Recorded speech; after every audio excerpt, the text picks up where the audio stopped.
Warahmatullahi Wabarakatuh. Kami dari kelompok 5 yang beranggotakan saya sendiri, Sherly Dwi Fani Borudaulay, dan rekan saya yaitu Redo Saputra dan Yanda Igustiani akan mempresentasikan hasil diskusi kami yang berjudul Perencanaan Pembangunan Perdesaan.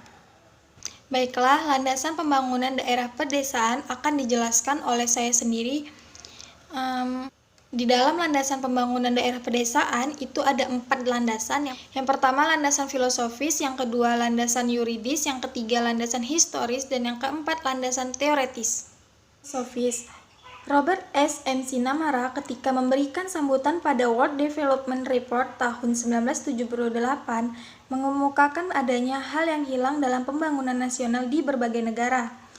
Ia melihat bahwa meski dunia telah mengalami perkembangan yang progresif selama setengah abad terakhir, khususnya di negara-negara berkembang, namun lebih 800 juta rakyat masih terjebak dalam kemiskinan absolut yang dicirikan dengan malnutrisi, penyakit, tingginya angka kematian bayi, dan rendahnya tingkat harapan hidup. Salah satu penyebab yang kemudian diidentifikasi adalah tercerainya sektor perdesaan dengan pembangunan perkotaan atau urban, dan terjadinya silusi terhadap hasil-hasil pembangunan yang mengabaikan peran perdesaan. Dua yaitu landasan historis. Di dalam buku The Indonesian Town Revisit NAS tahun 2002 menyebutkan bahwa awal perkembangan kota-kota Indonesia sendiri dimulai dari 2 tipe perdesaan, yakni pedesaan berbasis pertanian dan pedesaan yang berbasis pesisir. Pada abad ke-14 dan awal abad ke-15, kerajaan Hindu Majapahit dibangun dengan basis ekonomi dari pertanian atau perdesaan, sementara kerajaan-kerajaan pesisir dibangun atas dasar ekonomi pesisir dan perdagangan. Disebutkan pula bahwa awal perkembangan kota-kota di Indonesia didasarkan pada tenaga kerja, bukan komoditas yang bagian besar disuplai dari tenaga kerja pertanian di pedesaan. Meski setelah kemerdekaan, pertumbuhan kota-kota di Indonesia semakin pesat dengan bertambahnya pertumbuhan penduduk dan kemajuan ekonomi. Peran desa sebagai penyeimbangan pembangunan tidak bisa diabaikan. Bahkan ketika terjadi krisis ekonomi pada tahun 1998, terjadi proses reversal terhadap migrasi di mana tenaga kerja yang tidak menemukan pekerjaan dan terancam PHK di perkotaan kembali ke wilayah perdesaan dengan mengembangkan sumber daya yang ada di perdesaan. Tiga yaitu landasan yuridis. Dalam konteks yuridis, pembangunan perdesaan di Indonesia sebenarnya memiliki landasan yuridis yang kuat. Hal ini tertuang dalam Undang-Undang Nomor 17 Tahun 2007 tentang Rencana Pembangunan Nasional Jangka Panjang Nasional atau disingkat dengan RPJPN. Merupakan penjabaran dari Undang-Undang Dasar 1945 serta Undang-Undang Nomor 25 Tahun 2004 tentang Sistem Perencanaan Pembangunan Nasional. Dalam RPJPN sebagai salah satu landasan utama dilakukannya Rencana Pembangunan Nasional Jangka Panjang tahun 2005 sampai tahun 2025. Secara konseptual, teori dan kebijakan pembangunan perdesaan sendiri berkembang lebih pesat sejak dipublikasikannya teori pembangunan perdesaan oleh Ditton dan Nielsen pada tahun 1992. Ditton dan Nielsen secara rinci menyebutkan apa yang dimaksud dengan pembangunan perdesaan, yakni alokasi fisik, sosial, dan sumber daya manusia dalam pola spasial yang menyediakan kemungkinan-kemungkinan untuk, yang pertama, menyediakan pendapatan untuk seluruh anggota keluarga. Yang kedua, pendidikan, kewirausahaan, tenaga kerja, kewarganegaraan.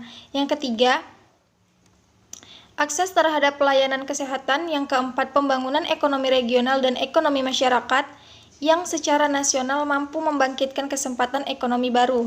Maka kepemimpinan dari struktur organisasi yang tepat yang menjamin ekonomi dan kesehatan sosial. Dan yang keenam yaitu lingkungan dan sumber daya yang sehat. Pembangunan perdesaan merupakan hasil dari perkembangan pemikiran yang terus-menerus secara kontinu diperbaiki sesuai dinamika perkembangan yang terjadi. Karakteristik yang dimiliki oleh suatu daerah maupun wilayah perdesaan menyebabkan tidak ada satupun teori yang memang akan sesuai dengan sempurna. Oleh karenanya, inovasi dan pemikiran-pemikiran maupun terobosan-terobosan baru tetap diperlukan dalam pembangunan wilayah perdesaan. Yaitu yang terakhir, adalah landasan teoretis. Pembangunan pada hakikatnya adalah perubahan progresif yang berkelanjutan untuk mempertahankan kepentingan individu maupun komunitas melalui pengembangan, intensifikasi, dan penyesuaian terhadap pemanfaatan sumber daya. Pembangunan adalah proses yang kontinu. Pembangunan juga dipisahkan dari konsep pertumbuhan, di mana pembangunan merupakan konsep yang lebih luas yang secara simultan melibatkan aspek sosial, lingkungan, dan ekonomi untuk meningkatkan taraf hidup.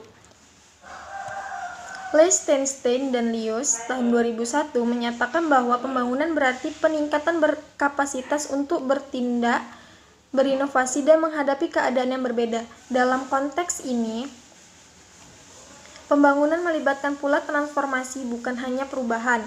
Disinilah faktor ruang dan waktu sangat berperan karena transformasi memerlukan waktu dan dalam perspektif ruang yang berbeda. Pembangunan juga lebih memfokuskan pada equity dan pada equality. Kedua konsep ini sangat berimplikasi berbeda dalam konteks pembangunan, khususnya pembangunan perdesaan. Dari penjelasan saya, selanjutnya akan dijelaskan oleh rekan saya. Warahmatullahi wabarakatuh. Saya akan melanjutkan materi ataupun pembacaan yang disampaikan oleh teman saya, yaitu Sherly Dwipani Borudaulay. Strategi pembangunan daerah pedesaan. Strategi pembangunan daerah pedesaan ada 4, yaitu strategi pertumbuhan penduduk, strategi yang responsif terhadap kebutuhan masyarakat, dan strategi kesejahteraan. 4. Strategi terpadu atau strategi yang menyeluruh. Mungkin itulah yang saya bacakan dan akan dilanjutkan oleh teman saya, Yanda Igustiani. Baiklah, saya Yanda Igustiani. Di sini saya akan melanjutkan penjelasan dari Redo Seputra. Yang ketiga itu ada jenis partisipasi. Yang pertama, partisipasi buah pikiran. Selanjutnya, partisipasi keterampilan, partisipasi tenaga, partisipasi harta benda, dan yang terakhir, partisipasi uang. Yang selanjutnya di sini saya akan menjelaskan tentang kearifan lokal yang menunjang pembangunan perdesaan. Pembangunan sebagai suatu proses pada hakikatnya merupakan pembaharuan yang terencana dan dilaksanakan dalam tempo yang relatif cepat di antara fenomena atau wujud kearifan lokal yang merupakan bagian inti kebudayaan adalah nilai-nilai dan konsep-konsep dasar yang memberikan arah bagi berbagai tindakan.